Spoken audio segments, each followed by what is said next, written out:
Hi friends, welcome back to my channel. இப்போதைக்கு வந்துட்டு ஆடெல்லாம் கொண்டு வந்து கட்டுத்தரில் கட்டியாச்சு. மணி வந்துட்டு 1 மணி ஆச்சு. ஸோ அப்படியே வந்துட்டு எல்லாம் அணைஞ்சிருச்சு. வாங்க அப்படியே பார்க்கலாம் போனோம். இது வந்துட்டு பார்த்தீங்கன்னா காட்டில் வெட்டி போட்டிருந்தாங்க. கொண்டு வந்து கோழிக்கு வெட்டி போடலான்னு கொண்டு வந்தோம். கடுக்காய் ஆயிடுச்சு, கொஞ்சம் முத்தி போச்சுன்னு சொல்லுவாங்க.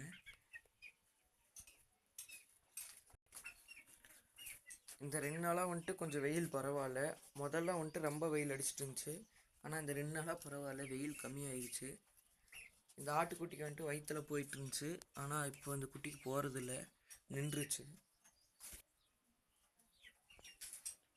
கோழிகள்லாம் வெயிலுக்கு உள்ளே வந்துருச்சு வீட்டுக்குள்ளே. அப்படியே பட்டிக்குள்ளே வந்து தண்ணி வந்துட்டு இன்றைக்கி வந்துட்டு கொஞ்சம் மருந்து தண்ணி தான் கலக்கி வச்சுருக்கோம். சளி மருந்து தண்ணி.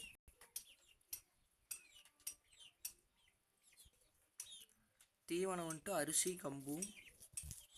நம்மக்கிட்ட நிறையா கோழி இருக்கங்காட்டி தனித்தனியாக ஒரு 2-3 இடத்துல செப்பரேட்டாக போட்டு வச்சுருக்கோம். கிட்ட போட்டு வச்சோம்னா கொத்திக்கிற பிரச்சனை அதிகமாக வரும். தண்ணியும் அதே மாதிரி தான் 2 தொட்டியில் ஊற்றி வச்சுருக்கோம். 2 கோழி அடையில் இருக்குது நம்மக்கிட்ட.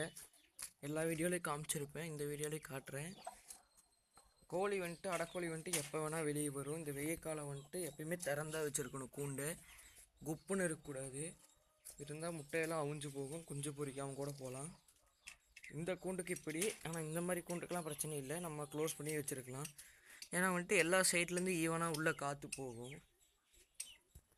அப்படி இருந்து பார்த்தோம்னா இதுக்கு வந்துட்டு அதிகமாக வெயில் இருக்குது. வாயை க்ளோஸ் பண்ணி ஓப்பன் பண்ணி க்ளோஸ் பண்ணது பாருங்கள். அதுக்கு காரணம் வெயில் தான்.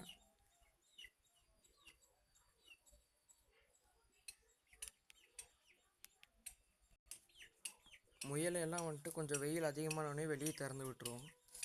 வெளியே திறந்து விட்டு அதை நெகலில் போய் இருந்துக்கும். ஆனால் உள்ளேயே இருக்கும்போது வந்துட்டு அதிகமாக வெயில் படும். அதனால் காலையில் ஒரு 11 மணிக்கு மேலே திறந்து விட்டுருவோம்.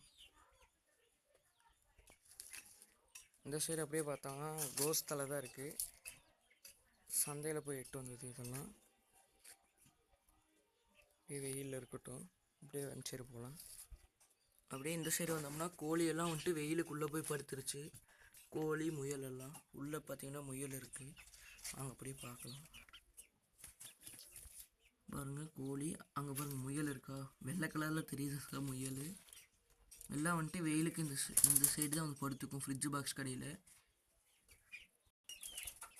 இதுதான் ஃப்ரிட்ஜ் பாக்ஸு. இதில் வந்துட்டு கலர் மீன் விட்டுருக்கோம்.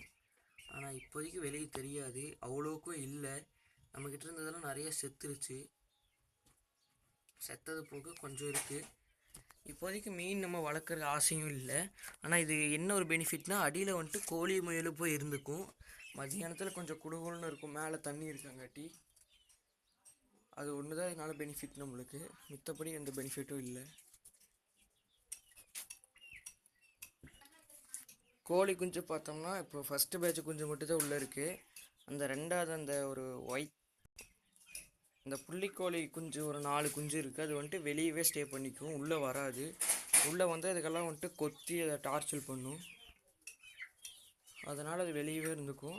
வெளியே இப்போ போய் வீடியோ எடுக்க முடியாது. நான் இன்னொரு வீடியோவில் அதை அப்டேட் பண்ணுறேன். இதெல்லாம் வந்துட்டு காய்கறி வேஸ்ட்டு, மளிகை கடையில் வாங்கினது சொல்லி வச்சு எல்லாமே வேஸ்ட்டு. அங்கங்கே போட்டு வச்சிட்டோம்னா கோழி சாப்பிட்றது கோழி, ஆடு திங்கிறது ஆடு, பத்தாவதுக்கு நம்ம முயல் வேறு வச்சுருக்கோம், அது எல்லாமே சாப்பிட்டுக்கும்.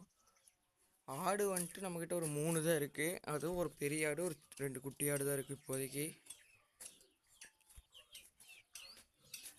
வெயிலுக்கு அங்கங்கே தண்ணி ஊற்றி வச்சுருக்கணும். கோழி குஞ்செல்லாம் பாருங்கள் இப்படி அடிக்கடிக்கு வந்து குடிக்கும். தண்ணி இல்லைன்னா வந்துட்டு அதே ஒரு நோய் மாதிரி வந்துடும் கோழிகளுக்கு. நீங்கள் இந்த வெயில் காலத்தில் வந்துட்டு தீன் கூட அவ்வளோக்கு தேவையில்லை கோழிகளுக்கு.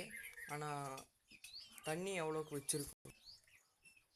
தண்ணி எவ்வளோக்கு எவ்வளோ அதிகமாக எங்கெங்கெல்லாம் வைக்க முடியுமோ எல்லா பக்கம் வைக்கணும். அந்த கோழிகள்லாம் போய் ரெஸ்ட் எடுக்கிற இடத்துல வைக்கலாம்.